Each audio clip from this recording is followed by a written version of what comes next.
Рахман деп бастап сәлем бердіктер, қалайсыздар, амансыздар ма? Бүгінгі жасайтын тортымыз бұл 95 жылдары хит болған торт. Ол өздеріңіз іште сезіп отқан шығарсыздар. Зебра торты. Осы зебра тортын жасап көрсетейін деп жатырмын. Ол кездегі біздің жасаған кезіміздегі зебра тортының рецептісімен бөлісетін боламын. Бізге керегі осы жерде барлығы дайындап қойдым. Енді мына жерде мен нені қойып қойдым, какаоны қойып қойдым, иә, мына қарап жүріңіздер. Какаоны менің жаңағы бельгийский бұл. Магазиндегі бір кәдімгі пакеттегі какаоларды оны мен қолданғанды ұнатпаймын. Өйткені оның өзінің бір дәмі бар да, бір түрлі. Сондықтан мен осылай неден алып келіп қойдым, дүкеннен арнайы сатып алып келдім. Осыны қоссаңыздар дәмі керемет болады. Енді бісміллә деп бірінші бастаймыз. Затымызды көрсете бастайын мен. Осы жерде жұмыртқамыз бар, сосын ұнымызды, қантымызды, қаймағымызды және какао разрыхлителімізді дайындап қойдым, иә. Енді қазір мен сіздерге осындай ыдыс, мына ыдысты 50 мг деп есептеп қойдым.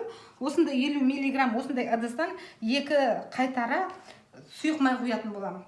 Қазір жасап жатқанда көрсететін боламын. Бірінші міне жұмыртқа, мына жерде 3 дана жұмыртқа бар. Осы жұмыртқаны қазір ыдысымызға салатын боламыз. Бісміллә. Салдық. Енді қантымызды саламыз. Мына жерде қантымыз 175 грамм. Таразыға өлшеп, осылай жаттап алып отырмын. 175. Міне. Енді осыны қазір миксермен миксерлейміз.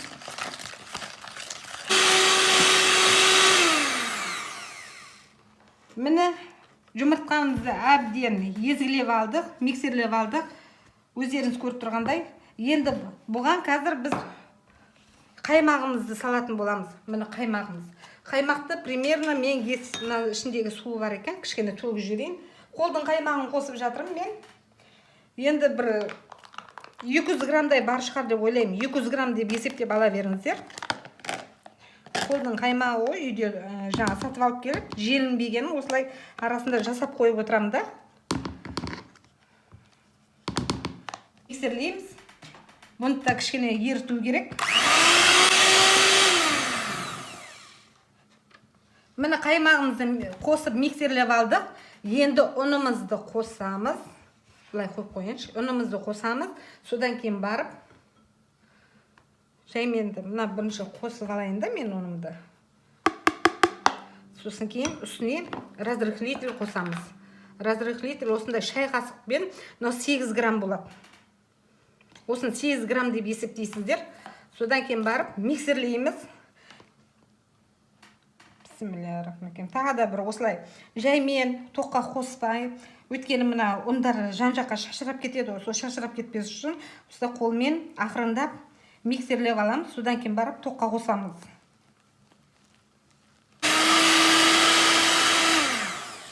Міне, қазір мынау қою болып тұр ғой, көздеріңізге. Қазір бұған енді мынандай жаңа айттым ғой, 50 мл осында семшік май құямыз. Осындай ыдыспен тағы да құямын мен біреуін. Біреуі кетті. Сонда 100 грамм сұйық май болып есептеледі. 100 грамм сұйық майды құйып болғаннан кейін тағы да миксерлейміз.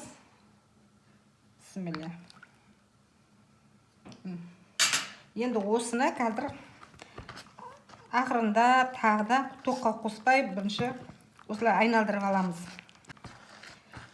Разрыхлительді 8 граммдай қостық қой. Себебі мына ауыр болып кетеді. Ішінде жаңа қаймағы бар, сосын сұйық май бар. Сондықтан разрыхлительді 8 грамм, я болмаса 10 грамм қылып, қорықпай қоса берулеріңізге болады. Ал енді бастаймыз, бісміллә деп миксерлейтін боламыз.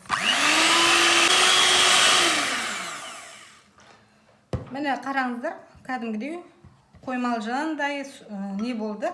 Енді осыны тағы да араластырып жіберіп, жан-жақтарын жинаймыз да, екі ыдысқа бөлетін боламыз.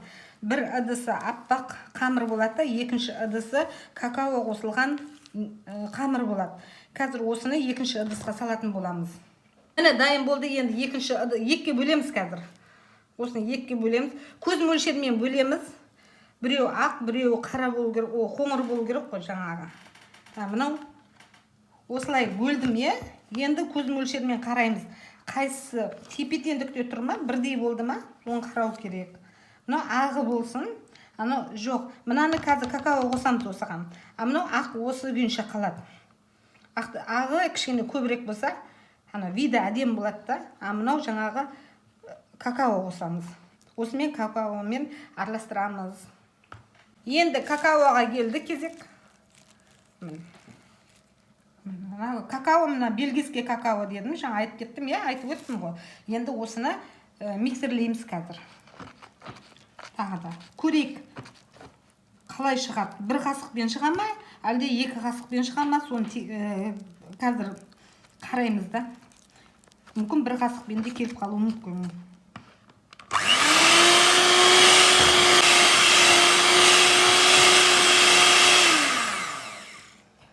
Бір қасық жарайды ғой деймін, мынау өзі кәдімгідей көп қоңыр болды. Енді жан-жағын жинап, ыдысымызға салып пісіретін боламыз. Міне какао қосқан осындай түс болды. Қоңыр түс. Бір қасық жарайды екен. Негізі осы таза несі жаңағы бельгийский, бұлар кәдімгідей әдемі түсін береді. Только енді әбден араластыру керек. Астында қалып қойған екен. Енді қазір осыны араластырып дайындаймын. Енді достар, міне бір қасықтан алып салып, осылай енді ортасына саламыз. Ағынан саламыз қазір. Ағынан. Екі қасықтан саламыз ағынан мынадан. Өйткені ана қасықпен салғанда ол екі қасық болып есептеледі. Енді мынадан. Енді үстіне мына қоңырын саламыз. Жайылу керек негізі. Енді осылай формасына келтіріп сала бересіздер ғой. Бісміллә. Бұдан да мына жақтан екі қасық аламыз. Осылай. Негізі мынандай қасықтан екі қасық ағынан, екі қасық қоңырынан алсаңыздар болады. Мен мынаны бір қасықты, осы бір қасықты столовый ас қасықпен екі қасық деп есептеп салып жатырмын да. Сондықтан осылай салып кете бересіздер, сосын тегістеледі.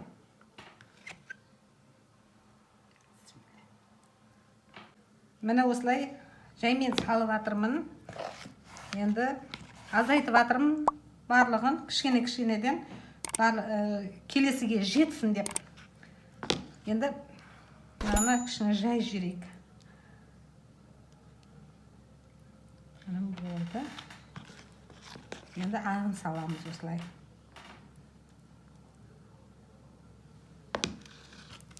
Осылай қоса жібересіздер. Сонда жайылып формаға келетін болады да. Енді ағын салып жатырмын. Қоңырын саламыз, ағын саламыз, солай кете береді.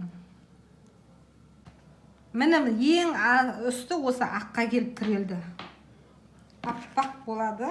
Қазір енді осын тағы да шайғаймыз. Масы бір